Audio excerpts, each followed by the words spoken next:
History does not always collapse because of evil men. Sometimes it collapses because of unstable power. At the dawn of the 20th century, Europe stood at the peak of progress, industry flourished, science advanced, empires expanded, and at the center of the most powerful rising nation on earth stood one man, dressed in brilliant military uniforms, speaking with absolute confidence, convinced that history itself had chosen him, Kaiser Wilhelm II of Germany. He was not a dictator in the modern sense. He was not a military genius, but his personality, his decisions, and his unchecked authority would help push the world into its first global catastrophe. This is not just the story of an emperor. It is the story of how personal ego can destabilize an entire world order. Wilhelm II was born on January 27, 1859, into the royal family of Prussia. His birth, however, was catastrophic. A medical error during delivery left him with a permanently damaged left arm. It remained withered for life. In royal Prussia, physical strength was not cosmetic, it was political.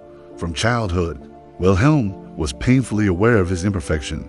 He was forced into brutal physical training, mechanical braces, and constant humiliation. Psychologically, the damage ran deeper.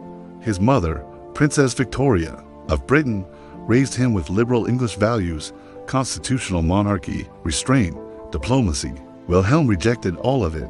He despised weakness, he despised compromise, and he deeply resented Britain, the country of his mother. Modern historians widely agree Wilhelm developed a dangerous combination of inferiority complex and grandiosity. He did not want to rule carefully. He wanted to prove himself. In 1888, Wilhelm became Kaiser at just 29 years old. Germany was strong, not because of reckless ambition, but because of one man, Otto von Bismarck. Bismarck had unified Germany through war, then preserved peace through diplomacy. His strategy was simple: avoid a two-front war, keep Russia neutral, isolate France, never provoke. Britain. Wilhelm hated this system. To him, Bismarck represented restraint, and restraint felt like weakness. In 1890, Wilhelm forced Bismarck to resign. It was one of the most consequential decisions in modern history. Germany lost not just a chancellor, but a strategic anchor. Wilhelm introduced a new vision for Germany: Weltpolitik, world policy. Germany, he believed, deserved colonies, global influence, and a navy to rival Britain's. This was not pragmatic strategy, it was emotional ambition. Germany began building massive battleships. Naval arms races accelerated. Britain, once neutral, became alarmed instead of respect. Germany inspired fear. France, Britain, and Russia, once divided, slowly aligned against Berlin. Wilhelm believed Germany was encircled by enemies. In reality, his own policies created that encirclement. Wilhelm II treated diplomacy as theater. He loved speeches. He loved uniforms. He loved attention. But words have consequences. In 1908, during the infamous Daily Telegraph affair, Wilhelm gave an interview filled with reckless statements, insulting France, claiming Britain owed him peace, admitting personal interference in foreign policy. The result was global outrage. For the first time, Germany's own parliament questioned whether their emperor was fit to rule. International trust collapsed. Wilhelm remained Kaiser, but his credibility was shattered. The Balkans were Europe's powder keg. Nationalism, ethnic tension, declining empires. Wilhelm never understood the region. In June 1914, Archduke Franz Ferdinand of Austria was assassinated in Sarajevo. Austria turned to Germany. Wilhelm responded with what historians call the blank check: unconditional support, no limits, no safeguards, no strategy for escalation. Wilhelm believed Russia would stay out, Britain would remain neutral, the conflict would be localized. Every assumption was wrong. Once mobilization began, Wilhelm lost control almost immediately.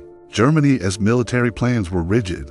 The Schlieffen planned rapid invasion through Belgian war onto fronts. Wilhelm hesitated. He questioned decisions, but modern industrial war had no pause button. The Kaiser became a spectator to a war fought in his name. Generals ruled. Millions died. By 1918, Germany was exhausted. Blockade starved civilians. Soldiers mutinied. Revolution erupted. Wilhelm II abdicated and fled to the Netherlands. The monarchy ended not with glory, but with silence and exile. Wilhelm watched the rise of Nazism, a Second World War, the destruction of Europe. He never accepted responsibility. Wilhelm II did not single-handedly cause World War I, but his personality accelerated it. His ego destabilized diplomacy.